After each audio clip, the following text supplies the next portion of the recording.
नमस्कार, मी शाहिद खेरटकर सह्याद्री समाचारमध्ये आपल्या सर्वांचं स्वागत करतो. पाहूयात एक विशेष बातमी.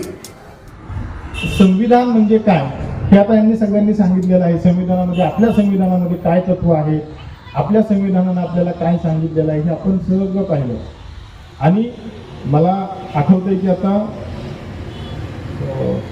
महाडिक ती ताई बोलली, आता तिने बोलत असताना सांगितलं की लोकशाही आपली कशी धोक्यात आहे, लोकशाहीच्या पुढे काय आव्हानं आहेत, लोकशाहीच्या पुढे काय संधी आहेत. पण मला तुमच्याच पैकी एक वक्ते जेव्हा आता इमाम साहेब बोलले, इमाम साहेब आगे आ जाएगा, जेव्हा इमाम साहेब बोलले ना, ताई तुझे जे बोललीस लोकशाही आपली धोक्यात आहे त्याचं उत्तर या माणसाकडे बघून मला भेटलं.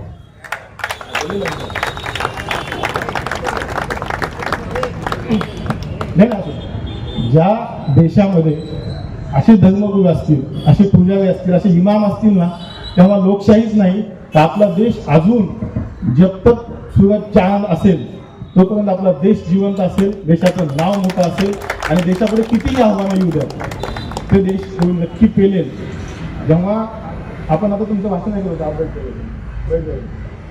जेव्हा यांचं भाषण आपण ऐकत होतो आणि आपण ज्या महामानवाच्या छत्रछायेखाली ऐकतोय, त्यांनी सांगितलेले शब्द आज यांनी सांगितले. बाबासाहेबांनी आपल्याला तेच सांगितलं होतं, शिका, संघटित व्हा, संघर्ष करा. ते आज फक्त त्यांनी सांगितलं नाही तर त्यांच्या पत्नीला, त्यांच्या स्वतःच्या मिसेसला ते शिकवण्यासाठी धडपड करतायत. आणि हेच आपण केलं पाहिजे. आपल्याला सगळ्यांना माहिती आहे. दिल से मोहब्बत भरा सलाम, नमस्ते, आदाब.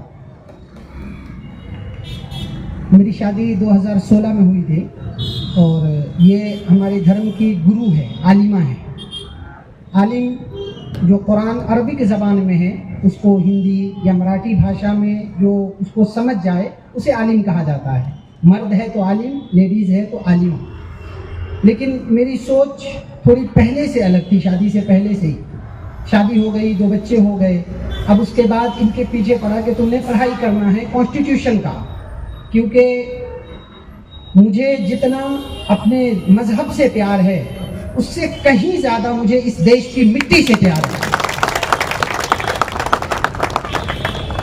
मैं अभी 1 साल पहले मक्का मदीना शरीफ गया था, वहाँ 15 दिन के लिए हज यात्रा पर, उम्रा के लिए. वहाँ पर मेरा चेहरा मायूस था. तो जो साथ में लोग थे उन्होंने पूछा कि आपको अच्छा नहीं लग रहा है. तो मैंने कहा अगर इस जगह पे हमारे नबी का रोज़ा नहीं होता, हमारे नबी अगर इस जगह पे नहीं होते तो शायद मैं इनकार कर जाता, क्योंकि मुझे पूरी दुनिया में अगर कोई जगह सबसे ज़्यादा पसंदीदा है तो वो मेरा भारत है. सारे जहां से अच्छा हिंदुस्तान हमारा, हम बुलबुले हैं इसकी, ये गुलसिता हमारा. तो मैं धर्म को जानता हूँ, मेरी अहलिया भी धर्म को जानती है, मजहब को जानती है, लेकिन कॉन्स्टिट्यूशन से जो हमारे देश के नागरिकों की दूरी है, लोग जो देश के कॉन्स्टिट्यूशन से दूर है, एजुकेशन के मामलात में जो हमारे लोग इससे जहालत की तरफ बढ़ रहे हैं, उस चीज़ को दूर करने के लिए बोलना बहुत आसान है. बोल सकते हैं आप सीखो, सीखना चाहिए, ज़रूरी है, लेकिन उसको प्रैक्टिकल करना ये आसान नहीं होता है. जब मैंने सिखाना शुरू किया तो बहुत से दोस्तों ने, रिश्तेदारों ने विरोध किए कि घर में खाना कौन बनाएगा, बच्चे को कौन देखेगा, ये वो. मैं बोला कि आप कोशिश करो, कदम आगे बढ़ाओ, कामयाबी खुद ब खुद मिल जाती है. आप कोशिश करना शुरू कीजिए. इनका मसला ये था कि ये पढ़ने के लिए बिल्कुल तैयार नहीं थी.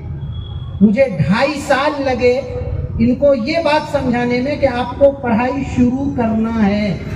पर डे 45 मिनट में इनको बाइक पे घुमाता था और बस यही समझाता था कि एजुकेशन अपने लिए कितना ज़रूरी है. फिर 12वीं के एग्ज़ाम के लिए 44 डेज बचे हुए थे. गए साल बाहर से फॉर्म भरी थी, 17 नंबर फॉर्म भरवाए ज़बरदस्ती. 44 डेज बचे थे. सारी किताबें खरीद कर लाई हुई थी, पढ़ने के लिए तैयार नहीं, क्योंकि बच्चे की जिम्मेदारी, छोटा बच्चा है. तो फिर इनका जहन पलटा. बस अंदर इनकी क्वालिटी थी, लेकिन बस उसको जलाना था, चिंगारी को जलाना था. 44 डेज में इसने सारे सिलेबस को पढ़ के डाली.